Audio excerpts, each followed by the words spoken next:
Bonjour, bonjour les amis. Aujourd'hui, interview d'un acteur, Massimo Donatelli, qui va rejoindre le live tout de suite. Et bah aujourd'hui, équipe de France, championnat du monde 2026, en espérant qu'on soit gagnant.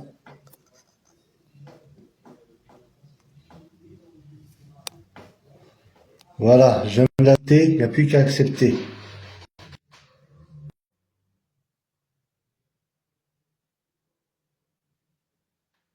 Bonjour, bonjour. Ah, je sais pas si on me voit. Ouais, ça commence. Voilà, super. Je Ah crois que ouais, c'est bon. ouais, c'est bon, pour toucher à rien. C'est possible qu'il y ait un bug, mais la vidéo elle va se remettre en état dès que je vais la relancer.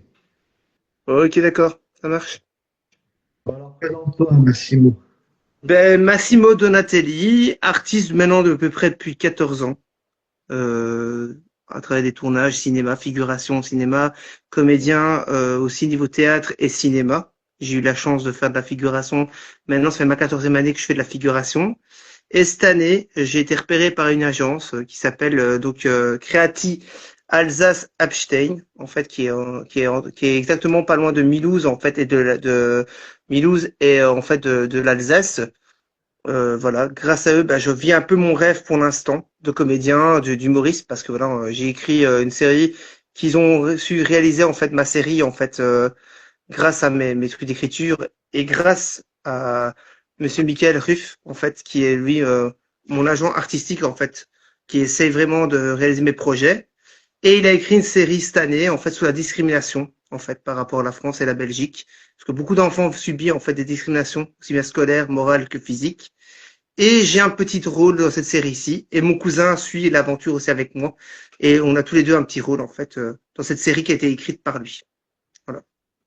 Ah d'accord. Donc, ça fait quand même 14 ans que t'es dans le cinéma, que tu es dans l'acting, dans le Mhm. théâtre. Et là, aujourd'hui, ça avance un peu plus pour toi, tu te lances dans le cinéma, dans la télé, quoi. J'essaye du moins, ça faisait des années en fait que j'essayais de progresser, hein, de me lancer en tant que comédien, comique et tout. Mais le milieu de cinéma et le milieu du théâtre, ça est très très très compliqué à rentrer parce que voilà, si on connaît pas les bonnes personnes, mais forcément c'est un peu restreint. J'ai essayé du que mal faire des castings, des auditions et tout à l'époque pour voir mon talent artistique.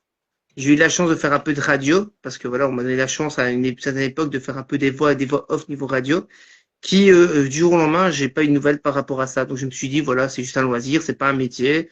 Et on est revenu vers moi quelques années après en me disant écoute non, tu as du talent, faut l'exploiter. Et maintenant, on va essayer de faire notre possible en fait pour réussir par rapport à ça.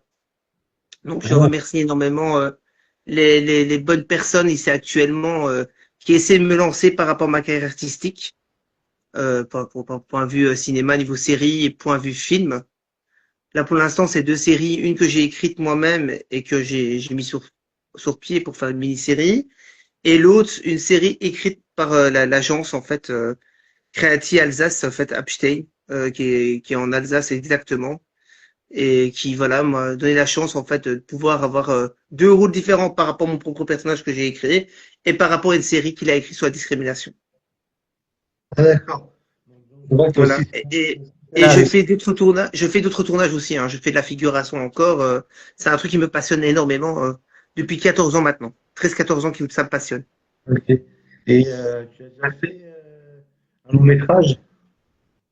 J'ai eu l'occasion, étant adolescent, oui, de participer à des longs métrages, mais c'est plus des longs métrages en fait par rapport à tout ce qui est niveau école universitaire, niveau cinéma. Donc il y a des trucs comme ça en fait. Hein. C'était simplement bénévole, simplement pour participer parce qu'ils avaient besoin de figurants, ils avaient besoin d'un comédien, un truc ainsi. Mais ça, voilà, j'ai participé, mais j'ai jamais vu les résultats par rapport à l'écran ou quoi que ce soit. Donc j'ai eu l'occasion de voir l'expérience par rapport à ça se passait au niveau école de cinéma, ça oui. Mais voilà, j'ai pas eu de nouvelles par rapport à ça, quoi. Parce que eux, en fait, faut les savoir s'inscrire chaque année, et chaque année, ils te contactent, en fait, pour simplement faire le travail d'études des étudiants. Mais la plupart que j'ai travaillé au niveau travail étudiant étaient plus des travails bâclés que vraiment un travail professionnel, quoi. Donc, j'avais pas de bol à cette époque-là, en fait, pour vraiment pouvoir briller comme un acteur et montrer mes capacités, en fait. D'accord, du coup, Et maintenant, bah, ce qui est bien, c'est qu'avec la figuration et les trucs de silhouette et les séries que j'ai pu jouer, parce que voilà, entre figuration, j'ai participé à pas mal de séries et pas mal de films. J'ai eu la chance, en fait, ici de tourner 2 fois pour une série qui s'appelle Bookish, qui est une série anglaise, 2 fois à Namur, où j'ai eu la chance d'avoir un petit rôle quand même 2 fois, d'époque des années 1940, un dialogue avec une comédienne anglaise et simuler une histoire, parce que Bookish, c'est une série un peu anglaise, un peu comme Sherlock Holmes. Donc 2 fois, j'ai eu l'occasion pour ça. J'ai participé aussi à une série qui est fort connue et qui va sortir bientôt sur les écrans, qui s'appelle Bredonk, où j'ai eu la chance de jouer un danseur en fait allemand pendant la guerre 40-45. Voilà, j'ai fait pas mal des trucs historiens, quoi. Ça peut dater des années 1900 jusqu'à l'heure actuelle. Et demain, je fais un artiste, en fait, enfin, un artiste plus un monsieur des années 90, comme on dit chez vous en France, qui tient un magasin à la fois de disques et à la fois de DVD et de vidéoclubs. Pour un clip vidéo musical, en fait, qui va se passer ici à Bruxelles. Ok. C'est génial, en fait, ça arrête pas de progresser, t'arrêtes pas d'avancer, Oui, t'arrêtes. oui, oui. J'essaie du moins de m'occuper mes journées comme je peux et tout. Et sinon, je suis diplômé en mode, en vestimentaire. J'ai eu la chance ici de faire des formations en mode en habillement parce que je me dis voilà le métier artistique, pas que ça marche fonctionne une fois puis ça marche plus, mais je préfère prendre mes devants en tant qu'artiste, avoir un travail derrière au cas où bah, si jamais bah, là, que la place est éteinte comme on dit entre guillemets parce qu'on sait jamais comment ça se passe dans le cinéma. Il y a des hauts et des bas comme on dit, mais au moins j'ai mes qualifications dans la mode, dans le vestimentaire, dans le marketing et dans le domaine de service clientèle niveau mode. Voilà. Ouais. Ouais, je suis beaucoup la mode, j'aime bien ce que fait Angie, Angie F, ou Angie Le Royon. Mhm. Je vais souvent faire la Villa Vendôme à Cannes, et je regarde Ouais. beaucoup ses défilés. Voilà, et là, il sera à Mandelieu le 27 juin, je crois. Mhm. Euh, il fera ça sur Mandelieu, je sais plus, c'est au casino, et j'ai Ouais. envie de y aller, quoi. Bon. Ah ben écoute, si j'ai une invitation, pourquoi pas? Cannes, j'ai toujours rêvé d'y aller. Je dis franchement, j'ai toujours rêvé d'y aller. Maintenant, on me donne les portes ouvertes pour faire mon personnage un peu comique parce que voilà, c'est moi qui fais une voix off pour mon personnage. Si maintenant je peux jouer mon personnage à travers une scène, un public, aussi bien à Cannes qu'en Belgique ou bien en Europe, je suis preneur. Je suis preneur parce que voilà, j'ai vraiment envie de montrer mes capacités devant un public, devant une scène, parce que moi j'adore le public. Plus il y a du monde, plus j'ai une adrénaline de dingue en fait pour me lancer par rapport à la scène. Maintenant, si on m'invite pas à Cannes et qu'on me dit voilà, Massimo, tu as le potentiel pour aller à Cannes, on t'invite à Cannes et on met tous les devants pour que tu démarres à Cannes et pour que tu aies une place pour le transport et à la fois loger sur place, je fonce direct, mon ami. Il n'y a pas de souci. Bah, oui, bah, malheureusement, il y a beaucoup de vendeurs très beau début, mais, euh, mais c'est vrai que Cannes, ça fait rêver le festival de Cannes. Là, il vient de passer il n'y a pas longtemps. J'ai été invité à pas Mhm, mal de soirées, y compris Alain Zira que j'ai croisé dans une villa dans Cannes. Je suis allé voir ce qui se passait. Il est gentil. Allez suivre, regarder les livres qui sortent, les films qui sortent. C'est mhm. intéressant. Mais c'est Euh, vrai que Cannes est un monde à part. Hein. Cannes, c'est fabuleux, c'est magnifique. Une fois qu'on met les pieds dedans, on se dit ça y est, on est vraiment dans son univers. On est vraiment entré dans le milieu artistique, quoi. Parce que voilà, Cannes est féerique en soi et fait rêver tout le monde d'être un jour dans le tapis rouge. Et j'espère un jour avoir un prix pour montrer que voilà, que de rien, que je suis parti de rien, bah, que j'ai quand même réussi maintenant. Je dis pas que j'ai pas fait des bons efforts par rapport en tant qu'artiste, parce que ça fait comme 14 ans que je suis là-dedans et que je monte échelon par échelon. Mais j'espère un jour pouvoir réaliser mon rêve en tant qu'acteur comédien, aussi bien humoriste en fait en tant que sur scène niveau théâtre et que cinéma. Parce que les deux me passionnent, hein. Honnêtement, les deux me passionnent. Je sais pas faire un choix entre le théâtre et le cinéma parce que le cinéma, ce qui me plaît, c'est les émotions et c'est transmettre en fait aux gens avec ardeur ou un truc ainsi en fait une émotion qui peut être aussi bien la colère que la tristesse. Que le théâtre, bah, c'est souvent surjoué ou souvent en fait le côté euphorique en fait qui me plaît dans le théâtre en fait. Parce que le théâtre, on peut surjouer, on peut faire vraiment un personnage avec légèreté, en fait, sans exagération, en fait, niveau comédie. Tandis que le cinéma, ben, c'est plus structuré et on doit mettre au public, en fait, quelque chose, en fait, qui est sincère et franc. Tandis qu'au théâtre, on adore l'exagération, on adore la comédie, on adore vraiment les larmes vraiment en exagération. C'est tout au quintuplé, en fait, par rapport à vraiment le cinéma qui est plus cintré, quoi. Et les deux me passionnent énormément. Voilà, tout simplement. Ok, là, je vois qu'on est suivi. Alors, je donne aux gens de dire simplement abonnez-vous à mes réseaux sociaux, que ce soit YouTube, TikTok, Facebook, Mhm. voilà. Et Ben, on peut me suivre hein, sur des réseaux sociaux si tu veux mes réseaux sociaux. oui, J'ai donc une page Facebook, on peut me suivre. J'accepte tout le monde, à part évidemment les jours malsains bizarres. Massimo Artiste en tant que Facebook, artiste avec un T et un S au bout. Et si on veut, on peut me suivre sur Massimo Acteur, en fait, sur Instagram, où je poste régulièrement des vidéos, des petits trucs ainsi comiques, humoristiques ou montage. Et voilà. Tout le monde est bienvenu par rapport à ça, niveau bienveillant, quoi. Ah oui, c'est bien ça aussi. J'ai oublié Instagram, je l'ai. Et, et c'est bien. En fait, le Festival de Cannes, il y a les films, et à côté du Festival de Cannes, il y a plein de petits festivals qui Mhm. existent, qui parlent de films aussi. Il n'y a pas que les grands auditoriums. Et Ouais, il y a pas mal de défilés de mode, par exemple, cette année, il y a ouais, Petit Jour plus loin qui a fait le sien. ouais. Euh, il y a pas mal d'autres activités autres que le cinéma. Mhm, Et les gens ne savent peut-être pas, c'est qu'à Cannes, il y a une université mhm.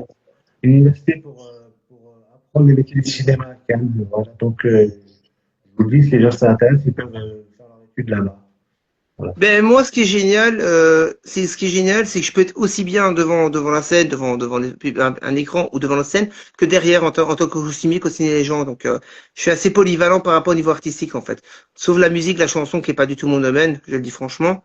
Mais la mode, l'habillement, qui me passionne énormément, parce que je trouve que voilà, un rien n'habille une femme au niveau look, niveau vestimentaire, tu vois, qui me pardonne énormément, tu vois. Et c'est ça qui me passionne de différentes tenues, niveau vestimentaire, de hier à aujourd'hui. Et le cinéma et le théâtre me passionnent énormément parce que voilà, j'aime bien introduire des histoires d'époque et m'imprégner des personnages en fait qui ont vécu en fait un historique avant.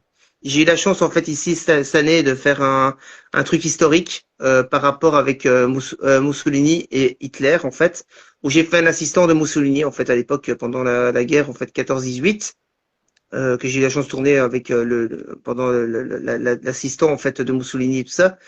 C'était assez poignant quand même, mais ça m'a fait plaisir en fait de pouvoir faire un rôle de méchant et de quelqu'un en fait, tu vois, qui pouvait être à la fois en fait très très froid et pouvait montrer être sans scrupule par rapport au peuple en fait, par rapport aux gens.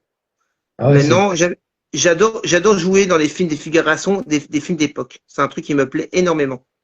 ouais, c'est pas un rôle facile non plus à jouer tout ça, hein. Non, Mais mais à travers le faut théâtre que j'ai différencier, fait pendant 6 ans, ça me passionne. ouais, faut différencier l'acteur du rôle, hein. Il y avait, par exemple, je me rappelle, Joe Star, il avait fait un rôle de violeur. C'est pas un violeur. Mhm. Et donc, faut différencier le rôle de l'acteur. Les gens ne savent pas le faire. Si tu fais le rôle de salaud d'un homme qui bat une femme, tout le monde va te regarder de travers. Si tu joues le rôle du héros, tout le monde va t'applaudir. Mhm. Faut bien différencier. Le métier, c'est acteur. Donc, Oui, on oui. se Maintenant, moi j'ai vu Depardieu dans un rôle ici quand il a fait DSK. C'est un truc que je ferais pas. Parce qu'honnêtement, au lieu de le mettre en valeur en tant qu'acteur, les gens ont plus eu de crainte de lui par rapport à ce rôle-là. ouais. Et ça, c'est un truc que je ferais pas. Me salir encore plus par rapport à ma personnalité. Mais non, je choisis mes rôles. Hein. J'ai pas de méchant. Je serais pas faire un rôle de psychopathe ou de violeur ou truc ainsi que je suis pas là à la base. Mais les gens ont tellement l'esprit critique en fait tordu en fait à ce qu'on joue et ce qu'on a dans la vie de tous les jours que je préfère vraiment être dans le plus simple. Psychopathe, ça me dérange pas parce que voilà, tout ce qui est gentil en fait peut faire des rôles de psychopathe et tout ce qui est psychopathe réellement font des rôles de gentils. Donc c'est ça que j'ai remarqué dans le cinéma en fait.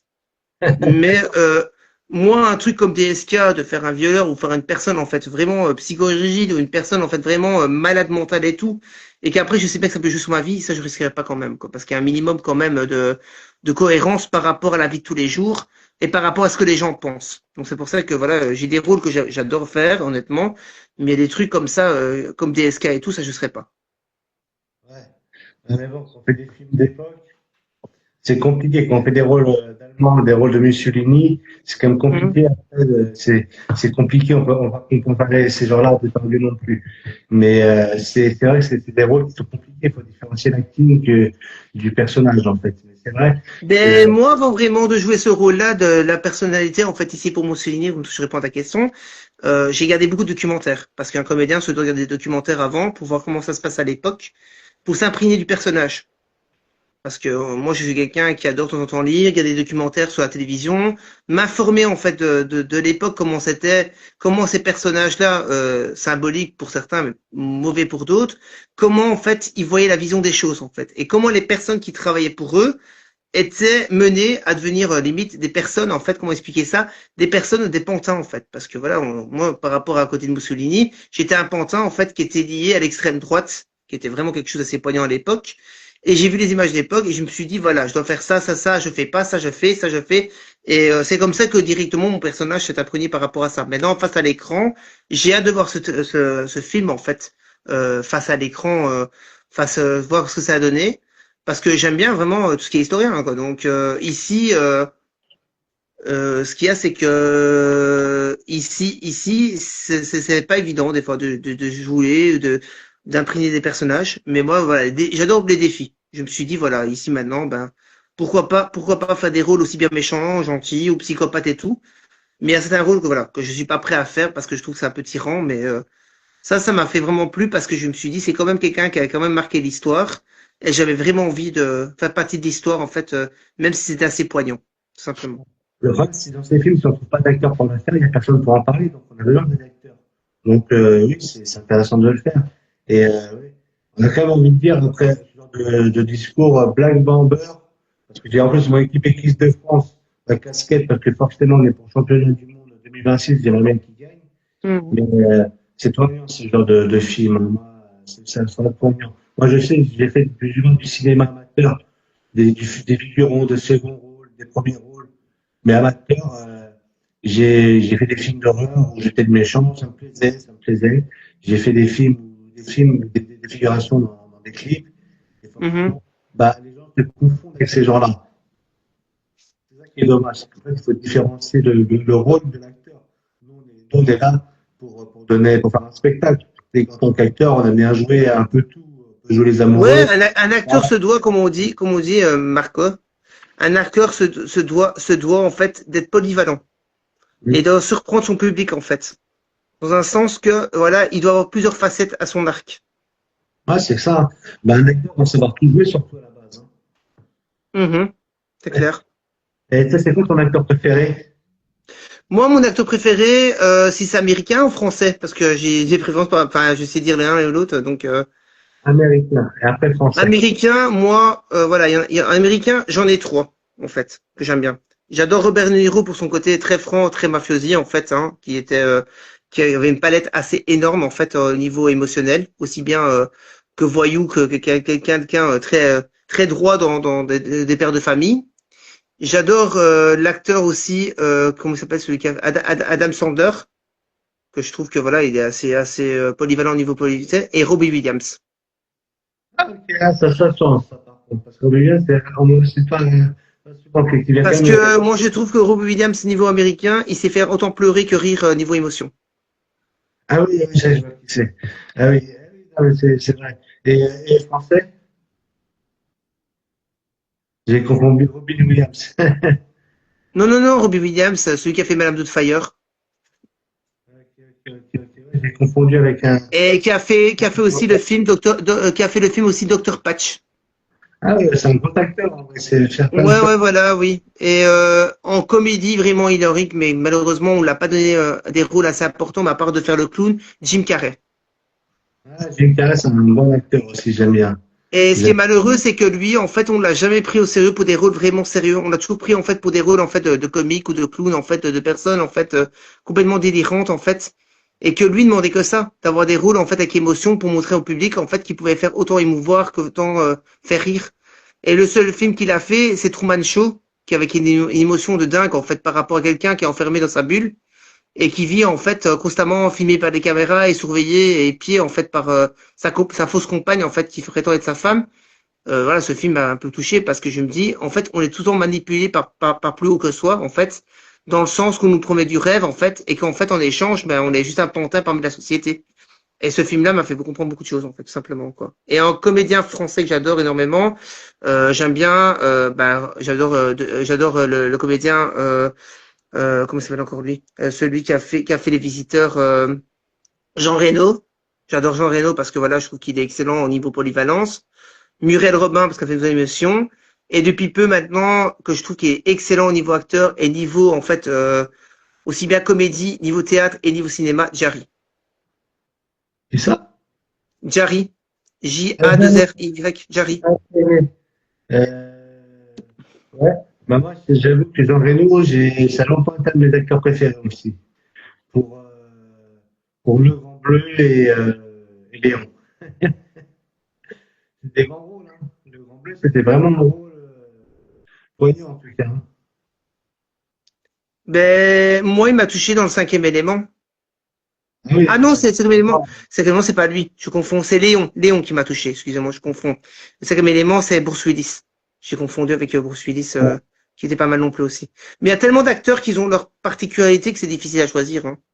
Donc maintenant, voilà, je suis quelqu'un qui adore énormément le cinéma et je trouve que chaque acteur a sa place. Maintenant, voilà, s'il y a des préférences par rapport à cette petite là, c'est ceux que j'ai cités. Mais sinon, voilà, je suis pas difficile niveau cinéma, niveau film. Je suis quelqu'un qui regarde un peu de tout. Maintenant, il y a des films en fait ici. Il y a une actrice que j'adore énormément, mais ça m'a un peu dégoûté niveau film. C'est l'actrice de Mimour en fait, dans Substance, parce que j'ai trouvé que le film avait aucun sens. Et on lui a remis un prix en fait pour simplement parce que voilà le film est un peu lugubre quoi. Elle a fait tellement de films en fait qui sont magnifiques comme Striptease, comme aller Armes égales et tout. Et là on lui a remis à peine un prix seulement et que Substance elle arrête pas de des prix. Et j'ai pas compris le sens du film en fait. Là, j'avoue, je l'ai pas vu, donc je peux pas dire mon avis dessus. Donc Mais voilà. d'accord. Est-ce qu'il faut des projets futurs? Mhm. Tu peux nous en parler de tes projets futurs? Mes projets qui vont arriver maintenant ici bientôt. Oui. Je t'entends très mal en fait. C'est normal qu'il y ait des coupures en fait. À mon avis c'est le réseau. Non, c'est pas normal qu'il y ait des coupures. Donc, je t'explique, hein, mes projets futurs. Donc ici, comme j'ai expliqué par rapport à mes projets futurs, ben, la série ici qui va sortir bientôt, en fait, qui s'appelle Mes amours, mes emmerdes, voici ma tante, qui est écrite par moi et une agence alsacienne, comme j'ai expliqué, Creati Alsace Abstein, par Michael Ruff, qui est le responsable par rapport à l'agence là, qui m'a aidé à coécrire et réaliser en fait les différentes images et vidéos en fait qui vont être postées bientôt sur une chaîne YouTube officielle, qui normalement devrait s'appeler Mes amours, mes emmerdes, voici ma tante, que j'ai réalisé en tant que personnage moi-même et mon cousin qui s'appelle Enrique Pescarez, que je remercie d'ailleurs parce que voilà, lui il est comme moi, il fait des doublages de voix. Et alors la série ici sur la discrimination, que je sais pas dire pour l'instant plus par rapport à ça parce que ça a été écrit par l'agence que je vous ai expliqué, donc ici Creati Alsace en fait Abstein, qui est par rapport à la discrimination par rapport aux enfants en fait, simplement qui sont maltraités, qui ont voilà, qui ont plein de problèmes. Et alors j'ai un rôle en fait comme on dit en vote, je sais pas si on vous dit CCPE en France, parce que moi en fait en Belgique on dit assistant social en fait. J'ai un rôle d'assistante sociale en Belgique, en fait. Ça s'appelle, enfin, belge, on dit ça en belge, mais en fait, je pense que chez vous en France, c'est CPE, je crois. Assistante sociale. Voilà, c'est ça, qui va aider en fait les enfants qui souffrent en fait de discrimination à être mieux. Et mon cousin Enrique Pescarez, qu'on peut suivre sur Facebook, les réseaux sociaux, va avoir un rôle de cuisinier en fait pour aider les personnes en fait de malnutrition. Ok. Et ce que je voulais dire, mes amours, mes Oui. amis, qui m'attendent, ça fait penser un peu à un titre de Charles Aznavour. Oui, mais mes amis, mes amours, mes emmerdes, machin, oui, en fait, j'ai pris un petit peu par rapport à ça, je l'admets, mais j'ai voulu faire un peu un jeu de mots parce que par rapport à justement le titre là, mes amis, ben, dans le personnage, ben, c'est des amis qu'on a autour de nous, mais que des fois, voilà, on sait pas si c'est des vrais amis ou des faux amis. Mes amours, ben, forcément, mon personnage, comme c'est ma propre tante que je suis en personnage, ben, c'est ces enfants qui sont là pour l'encourager, et mes emmerdes, malheureusement, ben, c'est la belle-mère qui est toujours sur elle devant, et le mari qui est insupportable, en fait. Et voici ma tante, c'est un jeu de mots par rapport à la tante, en fait, de famille. Donc la tata, la zia, ce que vous voulez en famille et tout ça. Et la tante, je sais pas si vous vous souvenez des années 90, pour un homosexuel ou un gay, on disait, oh, quelle tante. Et j'ai fait un lapsus, en fait, entre la tante de famille et le mec efféminé qu'on appelait la tante des années 90. Ok. Voilà. Voilà, en Ouais. gros. Un peu militantiste. Ouais, j'espère que ça va marcher. Maintenant, on verra le public, hein. J'espère qu'il va me suivre avec moi et que je pourrai le faire sur scène et faire rire les gens. Donc voilà. Mais en tout cas, tout ce que je peux vous dire, en tout cas parmi le public qui regarde ici, ça, c'est du lourd parce que c'est une version de Pierre Richard mais en version femme. Il lui arrive que des catastrophes niveau comique. Je vous assure, hein, pas de dégâts catastrophiques vraiment très très graves, hein, mais des petits dégâts, des conneries de tous les jours en fait qui font un peu rire un peu les gens quoi. Sans vraiment être dans la méchanceté, mais vraiment gaffeuse en fait sous les bords en fait. Voilà, tout simplement. Ok, ok, ok. Parce qu'elle veut tout faire dans la maison, mais en fait elle s'y prend comme une gauche en fait, tout simplement. Ah Et son ouais, garagiste, en fait, dans le personnage, en gros, ce que j'explique un peu pour le public qui entend, le personnage, en gros, en fait, a une voiture, une vieille Skoda. Donc, vous savez, les vieilles Skoda qu'on avait avant avec verte, qui fonctionnait une fois sur deux. Eh ben, elle a ça, en fait, pour rouler. Et en fait, elle va 10, 15 fois chez son garagiste. Et au lieu d'améliorer la voiture, en fait, il empire. Donc chaque fois, en fait, quand on doit se rendre quelque part, pour les enfants, pour le mari qui a pas de voiture, mais il arrive que des catastrophes, en fait. Ok, ok, ok. Et l'histoire se passe dans un petit village familial, en fait, que j'ai vécu, que j'ai introduit dans l'histoire, en fait. En France, vous avez Ziz du Panier, qui est extraordinaire, que j'ai eu la chance de rencontrer, qui est un humoriste excellent et un artiste polyvalent qui a travaillé avant chez Michou, que j'adore, que j'ai rencontré en Belgique, à Bruxelles exactement.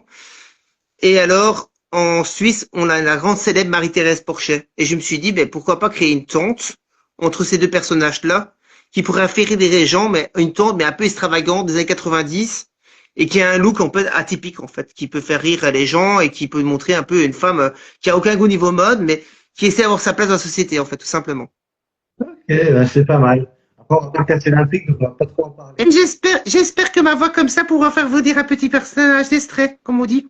Parce qu'elle parle comme ça tout le long du personnage, hein. Elle a une voix hyper agaçante. Et quand elle s'énerve, ça monte dans les aigus, donc vous n'hésitez pas. Voilà. Voilà, Ok. comme ça vous avez un peu la voix en fait du personnage. Qui s'appelle Marie de Pont-de-Louvre, hein, le Ah ouais, personnage. du coup. Et elle a une amie qui est insupportable, qui se bête de tout, qui s'appelle Carmélina. Ok. Et ce qu'elle sait pas, c'est que sa meilleure amie, en fait, malheureusement, dans l'histoire, en fait, elle est cocu par sa propre meilleure amie, en fait. À travers les histoires, en fait, elle apprend que sa meilleure amie est une fausse meilleure amie parce que elle se tape son homme derrière son dos. Ok, c'est pas une Donc, amie. ouais, il y a un millimélo. Je vous dis pas plus l'histoire, vous verrez les personnages par rapport à ça. Et voilà, donc, et je remercie tous ceux qui m'ont aidé à participer, à aider par rapport à ce projet parce que ça fait plus de 2009, en fait, que je l'ai mis sur pied. Et là, ça commence vraiment à être vraiment réalisable et voilà. Il y aura une partie, ça je préfère préciser, une partie qui sera faite par image de synthèse, parce que voilà, c'est pas évident de faire un maquillage complètement féminin et qui ne sont pas trop à trop limite une caricature, et une partie qui sera réelle avec des séquences et des décors d'Alsace. C'est génial.